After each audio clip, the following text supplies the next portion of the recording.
Hey, hello everybody. How's it going? Thank you for tuning in today. My name is Ricardo Zulueta. I'm your host for Thinking Out Loud Live. Basically, this is where I discuss my thoughts on my experience with entrepreneurship and mental health. So, before I begin, I just want to tell you a little bit more about my background. So, I'm the founder of Fuke Clothing. It's actually an inspirational brand that with the mission to inspire people to live life more and take a little more risks. Everybody knows to live life to the fullest. Who the fuck does it? But it's impossible. It's actually human nature to take life for granted. That's why we complain on Mondays, traffic, weather, stuff like that. So what you really need are reminders. Like when someone passes away, or what's happening today with the coronavirus pandemic. You tend to appreciate life more, not because someone told you to, you just got reminded to. But this is going to fade. This feeling, it always fades, no matter what you do, just because of supply and demand. When you get less supply of something, you demand it a little bit more, right? So it's going to fade. And so what we had in mind was, why not have something act as a reminder? Every time people wore our brand, every time they saw it, it just reminded them, like, hey, stop complaining and live life a little bit more. That's why we started supporting suicide prevention awareness and mental health. It just made sense because of what we did already. At the same time, I actually lost my brother to suicide. One of the biggest things that I learned from that was that when people get sad or depressed, it's not their situation that sucks. It's actually their perspective that does. It's the same reason rock stars commit suicide while the homeless are trying to stay alive. That doesn't make any sense. So, what I really need is to change your perspective, right? So, how did we do that with the brand? Because even though it's pronounced Phuket, it actually persuaded people to say fuck it more without being offensive about it. The reason for that is one, we had to change the phonetics and the spelling because how am I going to remind you if you can't wear it? And two, is because everyone is already exposed to motivational messages and quotes every day, whether it's on Instagram, Facebook videos, or even Nike Just Do It commercials. But they're all meaningless. They're merely suggestions. I hope you don't, but I don't know if you do. So what you really need is a decision. Nothing, it doesn't really, the only time it becomes meaningful is when you actually make a decision about something. And people don't realize this, but the only time we actually say the phrase, fuck it, is only until after we've already made a decision. That's very important because that mindset that you have is the reason you're saying is because you're telling yourself, because you never say fuck it for someone. You're actually confirming to yourself that you're going to follow through and commit to the decision you just made. You never back out. No one plays poker and says, fuck it, I'm all in. And then all of a sudden take it back. It just doesn't happen because the only reason it came out was because you already committed. So that mindset is huge because that's how you're going to quit the job you hate. That's how you're going to go on vacation, start your own business, or leave bad relationships, or handle your shit during this pandemic. Until you decide, nothing happens. But once you do, everything happens automatically. This is what I mean about automatically. A lot of people, even myself, have said there's just no time or money. But what happens every time your best friend gets married? Whenever someone's best friend gets married, they happen to make it. How is that possible? Did you win the lottery? Did you all of a sudden have a lot more time? Did you get fired? What? The only difference was that they changed their perspective on the situation. They said they have to go. This is my boy or this is my girl. It's a once in a lifetime thing. So you actually change your perspective and you made the decision to go and everything came automatically. The first thing you do is, when is it? You take off. So now you can go to the wedding, but now you're thinking about the money. Well, I'm gonna make it happen. I'm gonna raise the money for it. So that's what automatically happens. So without a decision, not a fucking thing works or happens. But once you do, everything will follow automatically. So when I speak at a lot of events, a lot of trade shows, conventions with the brand, right? When I talk to people about this, I get a little bit deeper when I see something wrong. But when I talk about this, the next day, I tend to get these emails from just random people just expressing their gratitude, telling me like, thank you so much for the inspiration. I was feeling like shit that day. But the best ones are the ones that actually tell me like, hey, thank you so much. I was actually suicidal when I met you. And that is really fulfilling. And because of that experience, that's when I realized, wait a minute, the proactive approach is actually more effective than a reactive one. So a lot of these suicide organizations, society, and even doctors are just doing it wrong. Like, they're very reactive. This is what they do. They say, hey, call me when you're suicidal. They actually wait for you to become suicidal. It doesn't make sense to me because what that does, you're just trying to remedy the result. You're not trying to remedy the cause. You have to remedy the cause for to solve the problem. If you're just trying to remedy the result, and this is what I mean. On World Suicide Prevention Day, right? Of course, all these, approach to suicide prevention comes out.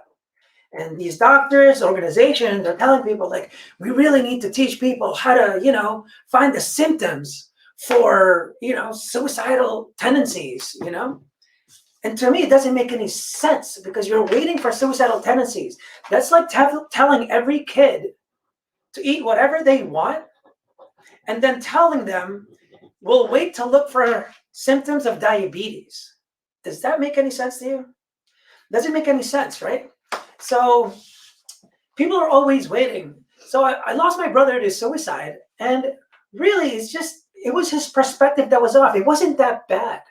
So that's what I'm trying to teach. So with Start Day One, our mission is to help inspire people to basically change their perspective from dreaming of one day to starting day one. I've learned, like, people get so overwhelmed about how much they need to change. And so Start Day One signifies there's a day two, day three, day four. You're not going to change overnight, man. Like, it's going to take some time. So you got to just have the patience, but you have to make the decision to do it. Whether it's going to the gym to lose weight, the mental health is the same as physical health. It's not something that happens overnight. Well, I tried it, didn't work. No, it's just like doing 50 push-ups and going like, wait, how come I didn't lose any weight? What are you, an idiot? It takes a little bit more time. Like, it's an ongoing process. No one gets in shape and goes, well, it looks like I'm good. I don't have to ever work out again. See, guys, it doesn't make any sense. So the mental health is actually something, it's an ongoing thing. You're always fighting yourself. No one's immune to it. So all these motivational speakers, trust me, they get pissed off. They do that. So what we're trying to do with Start Day One is basically we try to raise funds so that we can implement our proactive approach, where we actually send speakers out to different schools, military bases, rehab centers, instead of waiting. Because do you know when these organizations or schools call? They always call after an incident happens, when it's already too late. So that doesn't make any sense.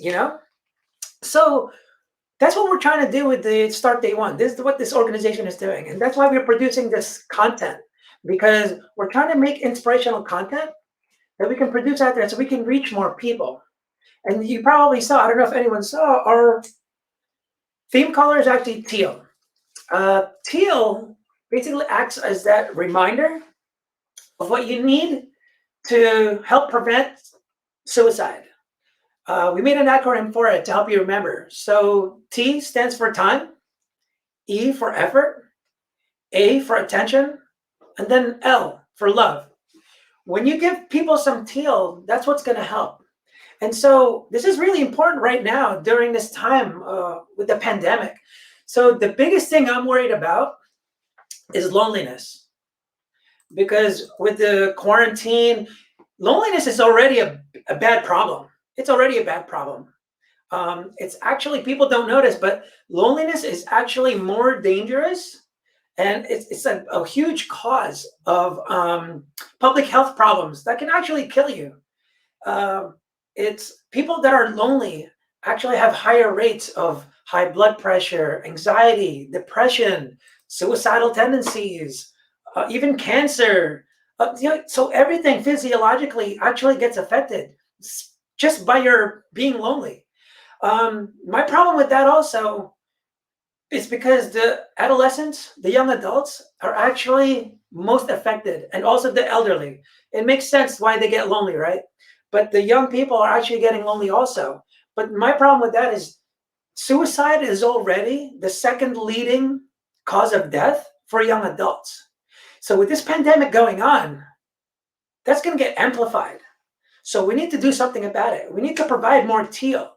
We have to do it now. Don't fucking wait until you're seeing symptoms of suicide. Like, you need to freaking give teal now. Spend time with your family. Spend time with your kids, especially, and the elderly, because they're going to get depressed, you know? So that's the biggest thing. You got to call them and everything. So that's what we need to kind of discuss today. Is really it's all about the loneliness. And so what do we do? What are we going to do about this? Everyone's fucking lonely. Got it. No one's immune, right? People are now in a bad perspective. That's what's going to really make you lonely. Loneliness is something internal. Social isolation is different from loneliness. Social isolation is when you're not in front of people, surrounded by people. That doesn't matter. There could be people surrounded and still be lonely, right? And you could be by yourself at home and not feel lonely. Why is that? It's internal. The feeling of loneliness is actually built by you. Everything that's is caused by your mindset. And so what you really need to change is your perspective. Because a lot of people before this pandemic, people that are lonely is because they lost that sense of belonging. They don't know where they belong. So they tell themselves, I'm not good enough. I don't have any friends. That's their perspective, right? And we have these friends that act like that, but it's because their perspective is shot. We have to change that. So the first thing I want you to do, which is you're probably doing now, is complain your ass off. Complain, complain, complain. Because what complaining does, it actually builds your roadmap of what you need to work on. Oh, I lost my job. I don't have any money. Well, what do we do about that? Oh man, I really don't have much time and this and that. Well, how come you don't have time to do that? Is it because you're watching a lot of Netflix? I don't understand why you're not on a computer learning something new. So just complain your ass off because it's going to build. Make a list. Track your list. Get your complaints. It's going to build a roadmap for you. Now, the second thing you have to do about the whole thing is like you have to change your perspective on your situation. You know, your time, this, that. Well, what's your perspective on this pandemic today? You're thinking like, it's the end of the world. This sucks. Well, change that to, wow, I have more time to work on things that I couldn't do before. Whoa, I have more time to spend with my family, and it's not, you're not getting penalized for it. Everyone's going through this. You have to put that in perspective also, that don't think the world revolves around you. It's happening to globally. It's happening to so many people. So you're not alone in this. So change your perspective in that way. And then the next step after that is you have to ask yourself, now what? Now what? Because what that means is you've accepted the situation. You've accepted everything that's happening. Once you accept it, you go in such a much a better place, right? When you say now what, and that's something you say to someone else. If you find someone complaining, then you have to tell them, hey, you know, you just have to listen. Have an open mind, because we're going through some shit right now. So just let them complain, let them do their thing. And you have to say, and I have to say to you, if you're complaining, I have to tell you, like, yeah, from your perspective, that does suck. It does, because your perspective, I get it. With that perspective, it's going to fucking suck. But now what? Because that means I listened to all your bullshit. Got it. Yep, got it. Yeah, that sucks too. I got it. But now what are we going to do? Because it has to come from you. If I tell you what to do, I'm pretty sure you're not going to do it. But when it comes from you and you ask yourself the question, the answers come from you. I'm not going to force it out of you. Everyone knows what they need to do to be better. Alcoholics know to put down a beer. Drug abusers know to get rid of that. People in bad relationships know they should leave. Everyone fucking knows what they need to do. Maybe you just need some guidance. And mostly, it's really you just need a reminder, because you know exactly what to do. So that's kind of what we're trying to do, is change your perspective. So the first step is track your complaints. then change your perspective and then ask yourself, now what? And then from there, you'll develop solutions to your problems. So that's pretty much. I don't want to go too long here because I actually want to get some questions from and feedback from everybody. We're going to be doing this on a weekly basis, going live, and we're probably going to get deeper into certain um, thoughts and segments of what I just mentioned. So we're going to get deeper into each one about loneliness, about taking life for granted. It's just law of supply and demand and all that stuff. So yeah, it would be great if anyone has any questions or concerns. What do you have there? Comments. Any comments? So yeah, so I'm hoping this reaches people out there, because the only way this is going to work if we reach more people and stop fucking waiting for someone that needs this, because that's not how it works. Everyone's always waiting. It doesn't make any sense. People don't realize that what we're doing is not for suicidal people. That's like telling someone that's in shape not to exercise anymore. Like, that doesn't make any sense. You have to keep going. It's ongoing. People just forget they need this. So when we can get out there, and really emphasize that, dude, you got to change your fucking perspective or else nothing's going to happen. So that's what we try to push. So start day one, whatever you're thinking of right now, your bad perspective, like, dude, start day one. A lot of people lost their jobs. So now what? Get online. Do what you got to do.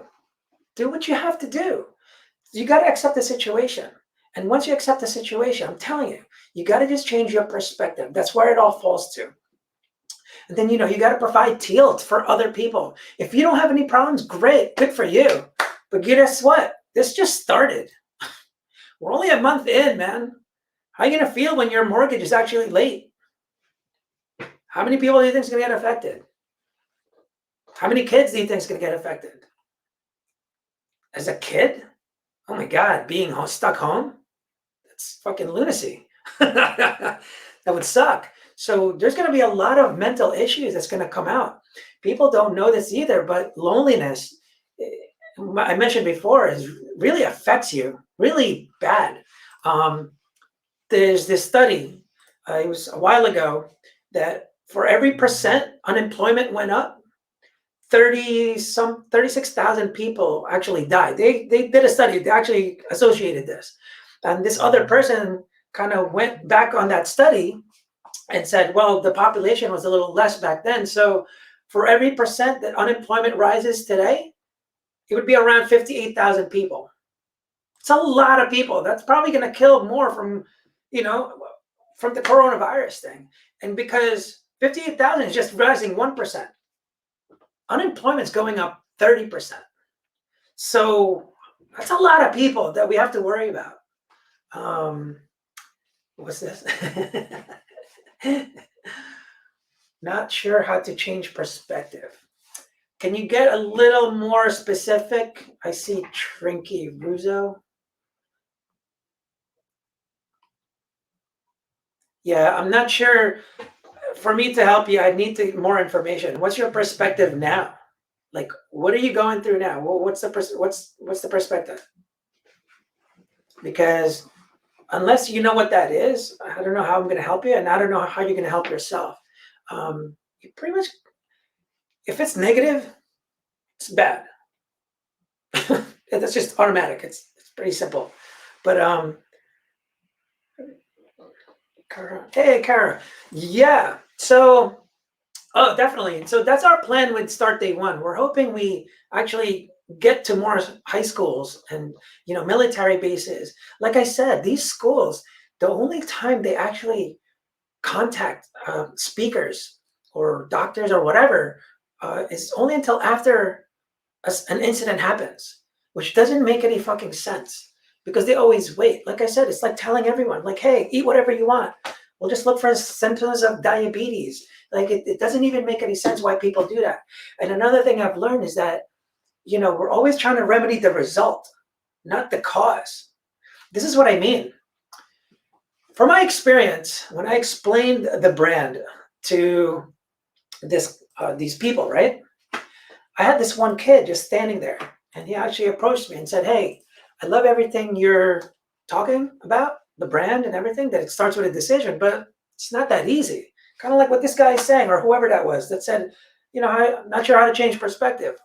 So what I've seen is, so he starts asking me, like, he's like, "I like what you're saying, but it's not that easy." So I said, "I never said it was easy. It just starts with a decision." Then he said, "Yeah, but I'm in rehab now. And, you just don't understand."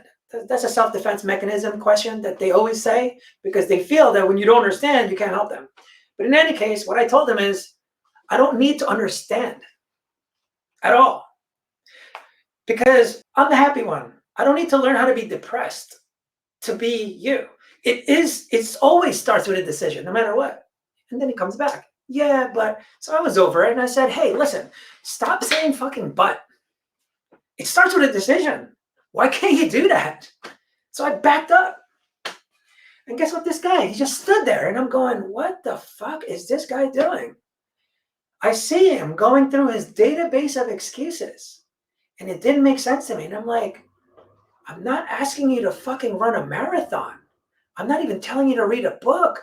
I'm just telling you to make a decision. And I was like, why can't he do that? That's odd. And then he finally goes out of his pause and says, "You're right. You're right." So I told him, "Yeah, I know. You're welcome." Like, are you kidding me? Like, I wasn't even telling you anything big and you couldn't make the decision. So then I tell this story in the future to another event, another person, this lady told her the story and she tells me, "Well, it's different for everyone." Different for everyone. I said, "No, it always starts with a decision. Nothing's going to happen without that." And she was just like, "Yeah, I don't know about that." And she actually left pissed off. And I was like, why would someone be pissed off? Because all I did was give her an advice that you just have to decide to start. Kind of like going to the gym. You're not going to lose the weight unless you start, man. Like, you have to decide to go, right?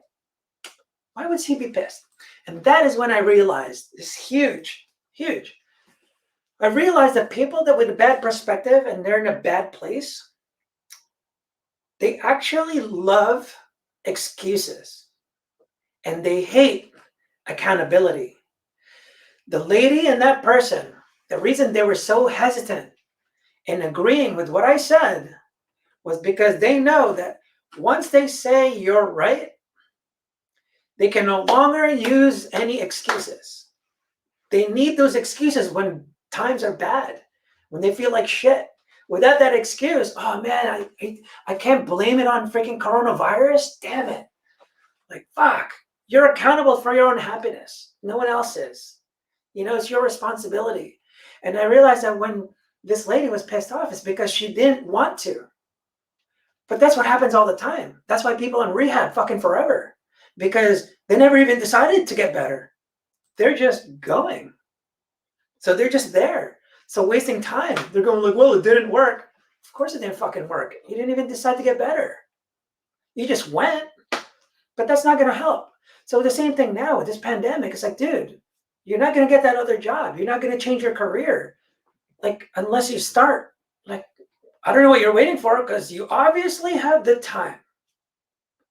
There's so many free classes online. Either that or it's cheap. Like, what are you doing? I see people saying, like, I'm so bored. I don't get it. Like, wow. And what are you going to do after this? Because, again, the law of supply and demand. Because there's no supply, right? So before, when we were at work, I'm like, oh, man, I just really need to be home. Oh, I wish I could stay home. Now you're at home. Oh, man, wish I could go to work. I got to deal with kids. And then, like, it always happens. You always get, it's just, it's in our nature just to take life for granted. Always, always. We always do that. It's just the law of supply and demand. But yeah, I wish I could get more questions from everybody. But this is kind of just a quick, our first one. This is our day one. So, I hope you guys are learning something about it. I don't want to go too long. It's already 26 minutes. Oh, we're actually good. So we're almost 30 minutes. So Any questions that came up there or anything? No? nothing. You guys have any questions? Zero? Any questions about start day one, what we're doing? What's going on?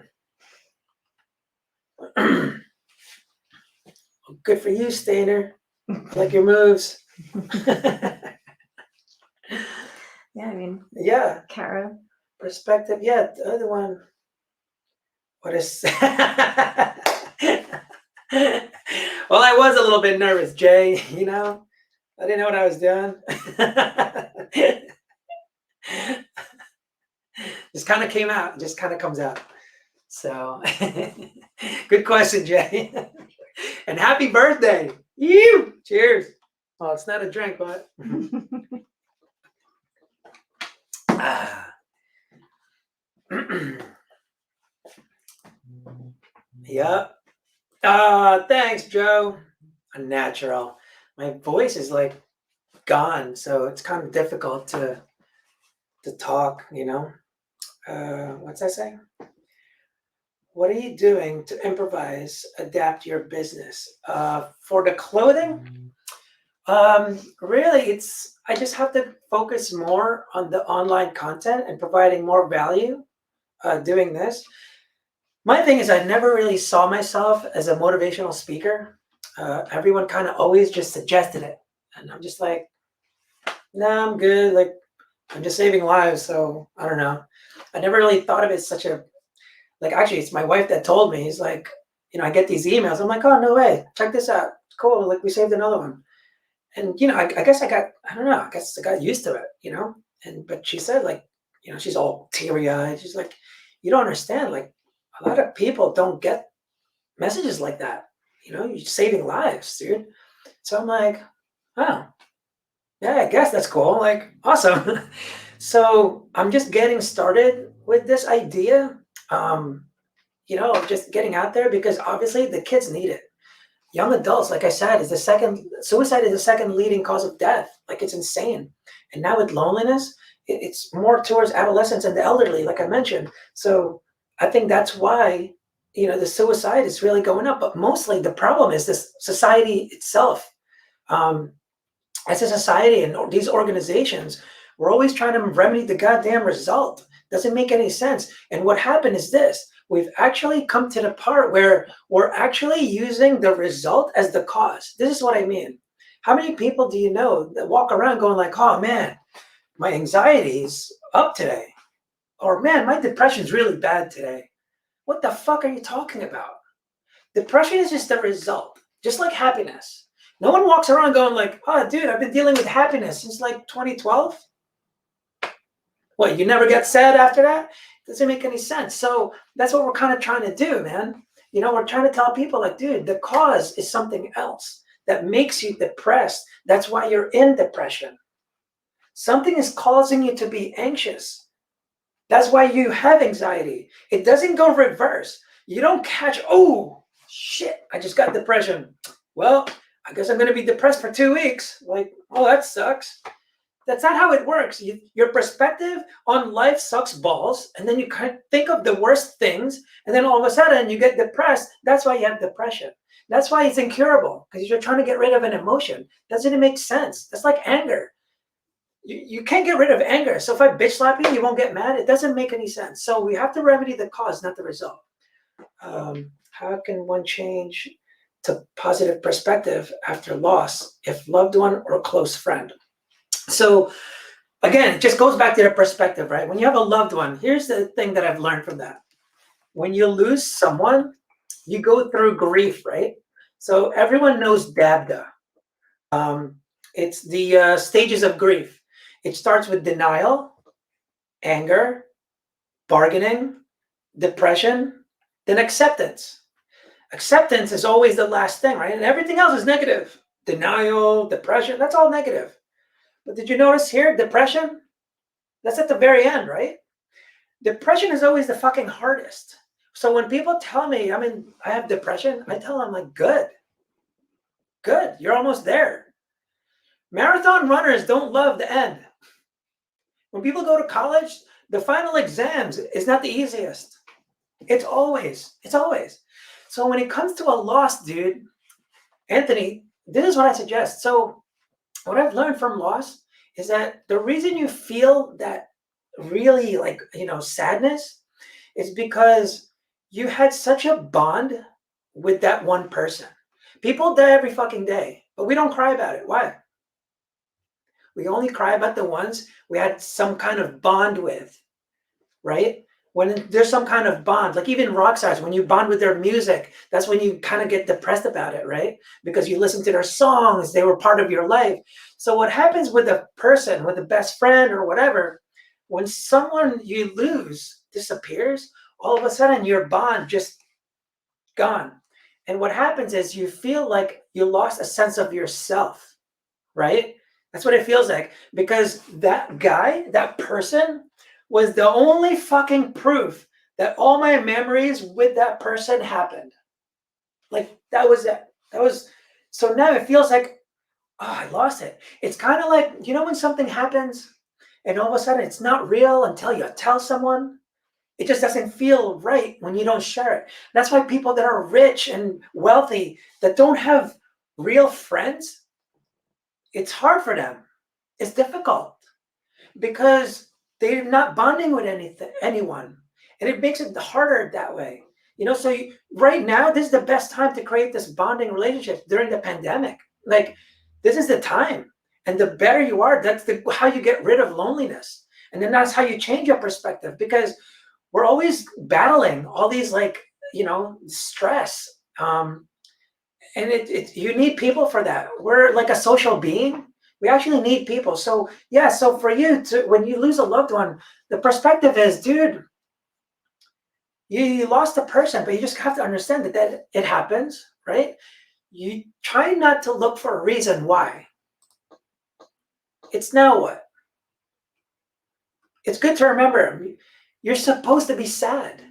Just like right now, everyone going through the pandemic. If you're fucking depressed, if you're anxious as fuck, like you're supposed to be. Or should you not? I don't understand. So when you lose somebody, be depressed. You have to go through those stages, and then you can get to acceptance. Once you get to acceptance, and that's when you start seeing like the perspective just changes. All of a sudden, it's like, man, it's a good thing I spent time with my friend. It's a good thing I had such great times, and I remember all the good memories. He made me the way I am. You know what? Let me see if I can be better. You should actually be using your friend as a reminder to appreciate life more. And that's what I do. Every time someone passes away, every time I see something bad, I always go, whew, no way. I better get on it. Like, what am I doing?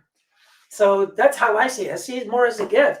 Like, look, like I said, look what's happening now. Everyone is probably the nicest they've ever been, and they're like scared because they got punched in the face. So, is there any other questions over here? Tricky, but you can't help how you feel. Oh, I'm sorry. I guess that was while I was talking. Sorry about that. It's a little late.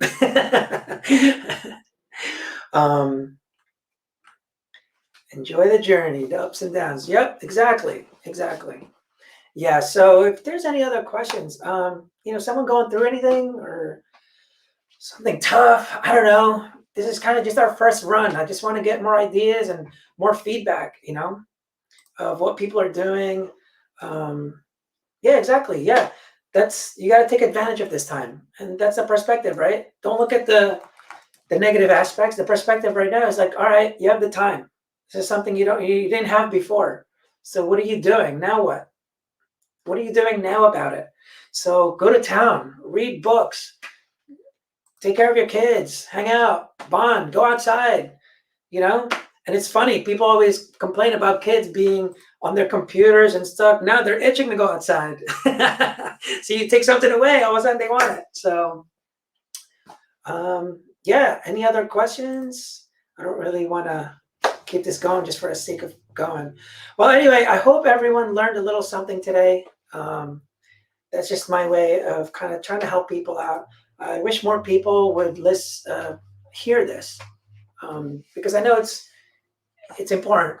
A lot of people, their perspective is off, and we're society is like really feeding into it and making it worse. We're actually increasing suicide by giving them all these excuses. Blaming depression, PTSD, anxiety. Those are just results. So we really have to, spread the message. And that's what I do with my brand. And that's what we're doing is Start Day One. It can help us raise funds so we can produce more valuable content that can inspire people, change their perspective, or really just get out there, get more speakers. Because what I really want to do is duplicate what I do and do it for other kids and families and different venues, events. So if you can help with that, that'd be awesome. Awesome. Thanks, Trinky. She looks forward to the next one. Well, thank you guys for watching. I really appreciate it. Last question. Oh, one question. Has suicide rate increased during the pandemic? I am not sure, but I'm pretty sure it's going to.